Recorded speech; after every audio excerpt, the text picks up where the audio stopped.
Eh bien, bonjour tout le monde, c'est Alex. Aujourd'hui, une nouvelle vidéo religieuse sur notre troisième découverte de croyance, celle de la religion kémite, soit la résurgence actuelle de l'ancienne religion et mythologie égyptienne.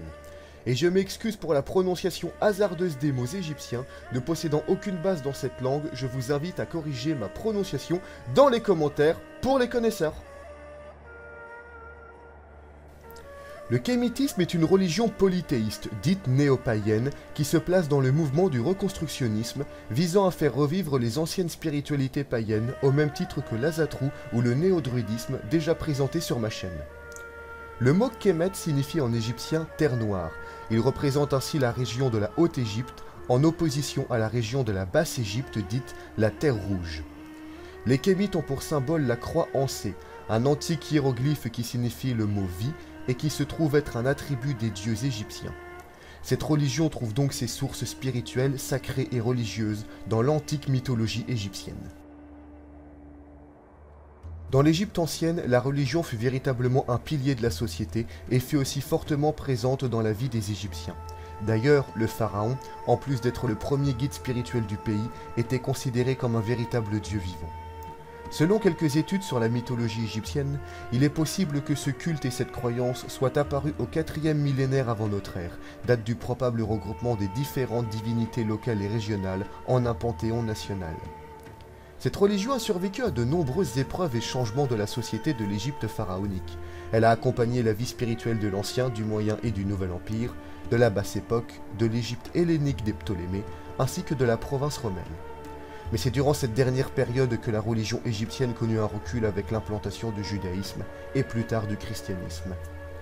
Mais le coup final et fatal ne viendra pas d'autres religions, mais bien des autorités politiques romaines qui interdiront le culte aux dieux égyptiens au moment de l'évangélisation de l'Empire romain en perdition.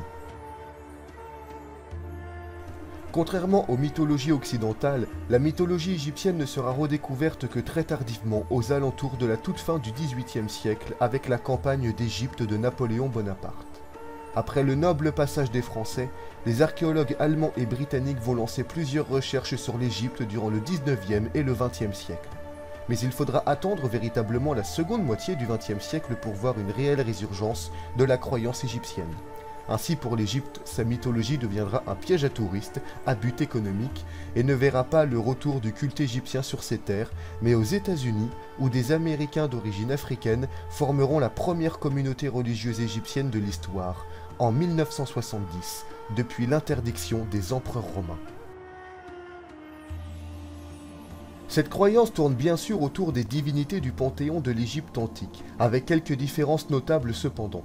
Par exemple, Horus est plus vénéré comme le dieu suprême à la place de Ra, certains kémites rendent un culte au dieu Aton, alors qu'il fut un dieu unique d'un monothéisme embryonnaire mort-né, et le dieu Sérapis reçoit un culte très faible, voire inexistant, même s'il est plus légitime qu'Aton. Tout comme la croyance des anciens Égyptiens, cette religion est portée sur l'avenir de l'âme dans l'au-delà. Les croyants espèrent ainsi porter une vie noble pour un cœur le plus pur possible au moment de la pesée. Autrement, la religion kémite se pratique plus au quotidien comme une philosophie de vie plutôt qu'une religion envahissante et dominante de l'esprit. La pratique du culte repose sur deux croyances très personnelles, celle du rite du Sénu, donnant un lien privé entre un dieu et le croyant, ainsi que celle du rite de Haku, formant un lien avec les ancêtres. La pratique du kémitisme se fait en groupe, guidé par un clergé défini. Dans ce clergé, on retrouve les prêtres et prêtresses, dits Mnetcher, les prêtres supérieurs, dits Eritep, et enfin le pharaon spirituel, dit le Nisut. Autrement que les rites en groupe ou privé, la religion égyptienne se vit et se pratique au travers de plusieurs fêtes et célébrations, comme Weprampet, le Nouvel An, Lopet, le voyage des divinités, Louag, la fête des morts et la fête de l'ivresse.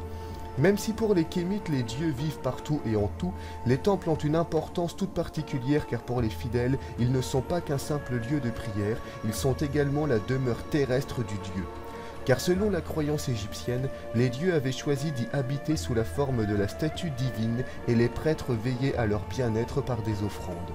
Dans l'Égypte antique, ces mêmes temples avaient deux autres rôles, celui de l'initiation des jeunes prêtres et également celui d'un centre d'études astronomiques. Et bien voilà, j'espère que cette vidéo vous a plu. Si c'est le cas, vous savez ce qu'il vous reste à faire.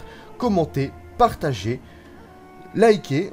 Et n'hésitez pas à me rattraper s'il y a eu des erreurs par rapport à cette religion, si des passants, des fidèles, des pratiquants de cette religion passent par là et parlent français. N'hésitez pas à me corriger. Et moi je vous dis à la prochaine pour une autre vidéo. Ciao tout le monde!